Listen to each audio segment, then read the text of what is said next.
Tous, je fais cette vidéo, j'espère assez brièvement et rapidement en clôture de séance US et puis après toute la journée qui s'est déroulée sur cette journée de baisse, hein, tout simplement avec du moins 1,17% pour le CAC, moins 31 pour le DAX, moins 29 pour le Dow et moins 1,23 pour le S&P.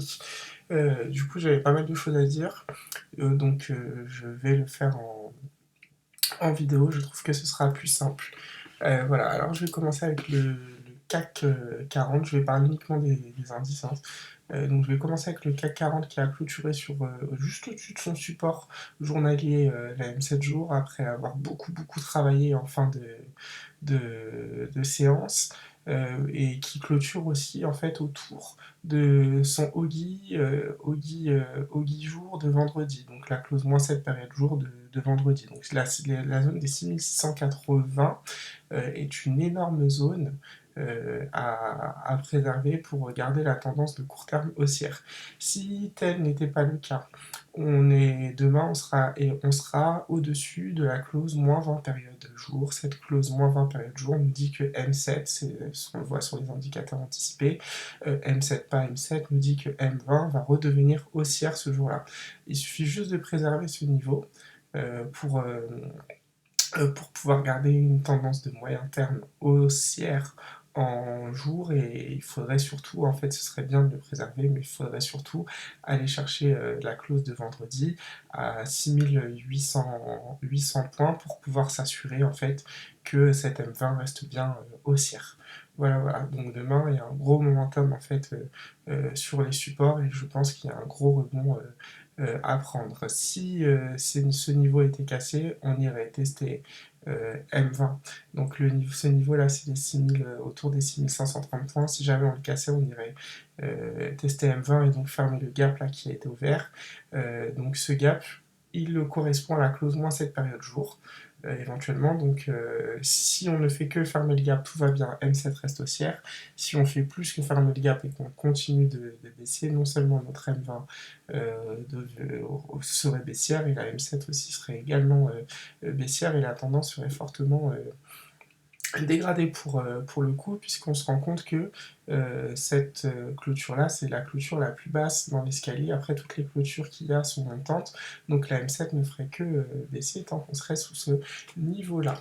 Voilà, donc ça c'est pour le CAC. En tout cas, mon sentiment, je reste haussier dans toute cette zone-là, au-dessus de 6530 points. Si jamais on cassait les 6530 points et qu'on allait fermer le gap, bon bah c'est un trade à prendre, hein.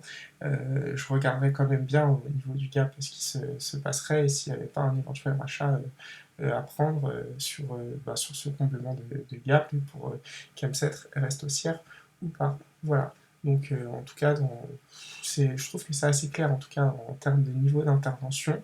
Après, il suffit juste de prendre le lead. Et ce qui est cool aussi, c'est que là, quand vous avez le futur le matin entre 8h et 9h, en fonction de votre cours d'ouverture, vous savez où vous vous situez, quoi. Si on ouvre au-dessus de, de OI plus 1, là par exemple, c'est très positif. Si on ouvre au-dessus de OH3 ici, là, de la clôture dans cette période, c'est très positif. Si on ouvre toujours là au niveau au-dessus des 6560 points, le plus bas de la phase de baissière en 30 minutes, et au-dessus du Hogi, pareil, 30 minutes de demain, c'est très positif, puisque ça voudrait dire que ce support aujourd'hui a été suffisamment puissant pour pouvoir au moins faire un refus de phase 3 baissière en 30 minutes pour le CAC 40. Donc voilà pour le CAC 40. Les niveaux sont assez clairs et les actions à faire en fonction aussi. Je privilégie en tous les cas, je ne sais pas si je l'ai dit, la hausse, puisqu'il y a ce refus de phase 3 baissière semaine à finaliser sur M cette année support. Donc moi, la dynamique que je privilégie, c'est quand même le retour sur M20, tout simplement. Donc je m'attends quand même à ce que cette zone-là, franchement, je pense pas qu'on aille combler le gap, mais il ne faut jamais dire jamais. Après, moi, je m'attends à ce que, voilà, enfin, je vois les anticiper, je vois que ça redevient vers ici, donc je m'attends vraiment à ce qu'on ait un rebond demain, mais bon, faut jamais dire jamais, donc il faut rester vigilant. Pour le DAX, Alors le DAX, lui, bah, toujours négatif dans son ratio par rapport au CAC, un peu plus enfoncé M7D, mais pareil, on se rend compte que la clause moins 20 période jour, le Jack jour de demain, les prix seront au-dessus, s'il n'y a pas d'accident cette nuit avec les futurs, et donc dans ces cas-là, la tendance de moyen terme en journalier va passer haussière, on est toujours au-dessus de la clause moins 7 période jour. Par contre, on se rend compte que, est-ce que c'est comme pour le CAC ou pas? Oui, non, le CAC c'est moins dégradé, mais pour le DAX, on est déjà demain, en tout cas, à cours équivalent, on sera sous la clause moins 7 période jour. Alors, clause moins 7 période jour de vendredi, mais aussi celle moins 20 période jour de vendredi. Donc, dans tous les cas, si on avait un rebond avec cette M20 qui devient haussière, il faudrait d'ici jeudi à vendredi, il faudrait se retrouver au-dessus de ces niveaux, au-dessus des 15 000, des 14 500 points pour pouvoir finaliser sur une phase 3 baissière. Voilà, parce que autant demain on a un momentum où on peut avoir un rebond, mais le rebond il faut confirmer, il faut vraiment aller chercher les prochaines clôtures qui sont au-dessus, mais c'est pas infaisable, c'est pas impossible, il y a du support, on en a eu aujourd'hui, et puis il suffirait juste de venir tester cette clôture ici, pourquoi pas, pour pouvoir éventuellement rebondir. Mais en tout cas, le DAX peut retracer un peu plus profondément que le CAC. Voilà. Alors pour le Dow Jones, j'ai tenté l'achat là en séance, le rebond sur MCD, ça m'a donné une centaine de points et ça a reflué, ça a tellement reflué que ça a un peu cassé le support et que ça a carrément clôturé sous le support. Alors ça m'a laissé assez perplexe et du coup, alors avant de parler du Dow Jones, je vais vous parler du S&P parce qu'on se rend compte que le S&P, lui, est assez loin de M7D en fait.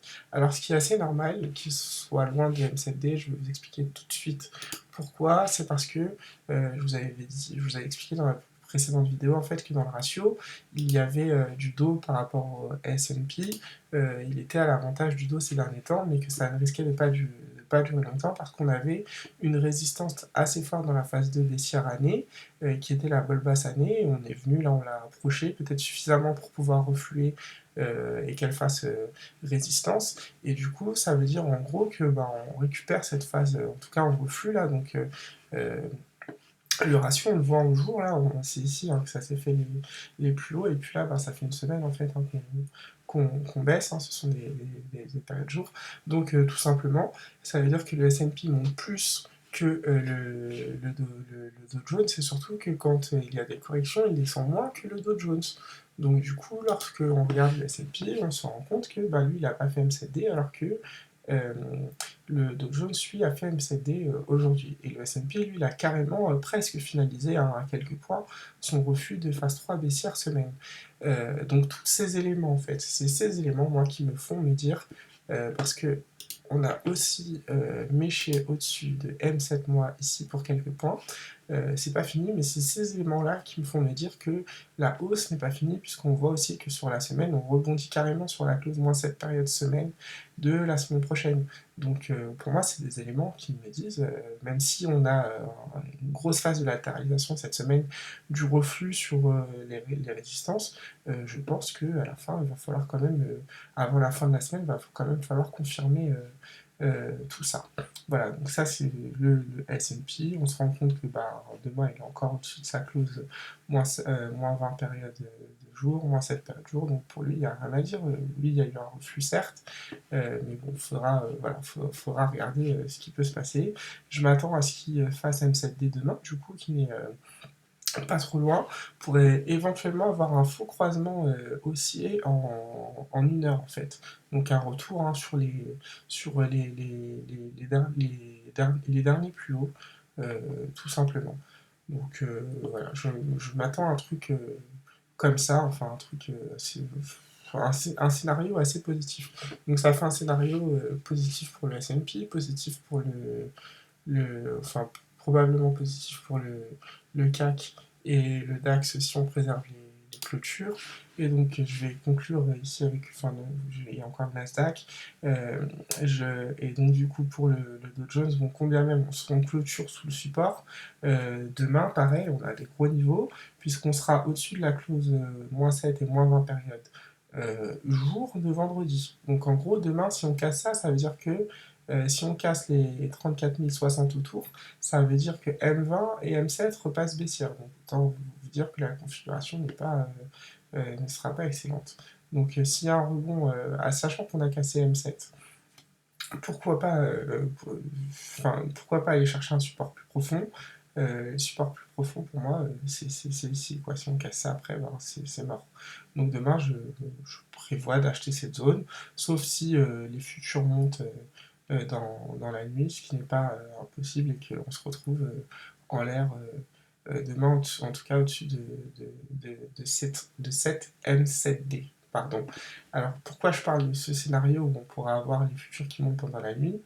Tout simplement parce qu'on a vu que pour le CAC, il suffirait d'une ouverture à cours équivalent par rapport à la fermeture, et ce serait assez positif pour pouvoir monter.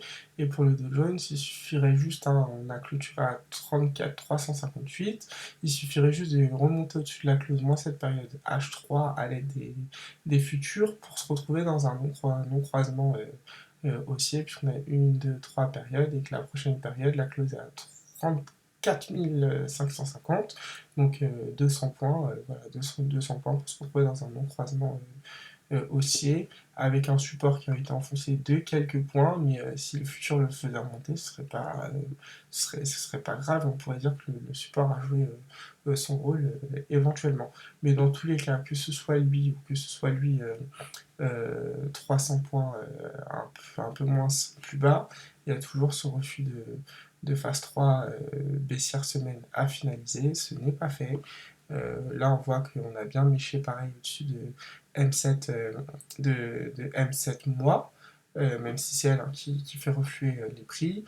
On se rend compte qu'on est au-dessus de la clôture moins 7 période mois du mois prochain. Donc pour le moment, c'est vrai que la tendance n'est pas géniale à très très court terme, mais si on voit le moyen terme, enfin à court moyen terme, je pense on a encore un peu de hausse à aller chercher. Voilà, donc le Nasdaq Composite. Alors, Nasdaq Composite, lui, c'est différent, puisqu'il refuse sur sa clause moins cette période semaine. En mois, pareil, il a un petit. Je veux dire, il est sous sa clause moins cette période mois et sous celle du mois prochain. Pourtant, il a bien rebondi ces derniers jours. Et puis, on a eu un croisement aussi fort là un jour. Mais là, on voit qu'en semaine, on bute sous le SAR et sous la clause moins cette période semaine. Quels sont les supports pour le Nasdaq? Il y a M7 jours, tout simplement, comme pour le S&P, tout simplement. Demain, les 13 000 sur le Nasdaq Composite, les 13 820, regardez, comme pour le S&P, c'est les deux indices qui n'ont pas encore touché leur M7 jours, en fait. Donc, à voir, en fait, si tous ces niveaux, demain, si ça peut pas faire un point bas pour avoir une fin de semaine où on clôture sur les plus hauts et même des plus hauts qu'on n'a pas encore fait cette semaine. Alors, en tout cas, moi, c'est pour les indices, c'est mon scénario de fin de semaine, d'aller chercher un support demain jeudi et de remonter au minimum sur les M20 semaines. Voilà. Donc, aujourd'hui, j'essaie de payer. Euh, Ça n'a pas pris. Enfin, il y a eu des réactions. On a senti que quand même il y avait des gros niveaux qui étaient travaillés, mais ça n'a pas pris. Ça m'a laissé assez perplexe. Et au final, je me dis qu'on peut juste venir chercher un tout petit peu plus bas et éventuellement remonter. Le un tout petit peu plus bas, il est j'en ai bien parlé, donc il est assez bien identifié. Ce qui est sûr, c'est que sous ces niveaux-là, je ne me compliquerai pas la vie et je ne chercherai pas à acheter plus parce que bon, là, on aurait vraiment une tendance qui se dégrade, quoi. Donc, parce que le reflux sur les résistances est logique, c'était des niveaux en mensuel qu'on a eu sur les indices, donc pourquoi pas. Pourquoi pas, mais on n'a pas fini le refus de phase 3 baissière semaine sur les indices. On a méché au-dessus de ces résistances mensuelles, même si elles ont joué leur rôle. Si on mèche au-dessus, je pense que c'est qu'il y a quand même un signal qui est donné. Voilà, voilà. Bon, bah, j'espère avoir été assez clair et concis dans mes explications. Je vous souhaite une excellente soirée ou une bonne matinée. Et puis, en tout cas, je le redis une dernière fois, je trouve que les niveaux d'intervention sont extrêmement clairs, que ce soit pour vendre ou pour acheter. Ah, ciao, ciao.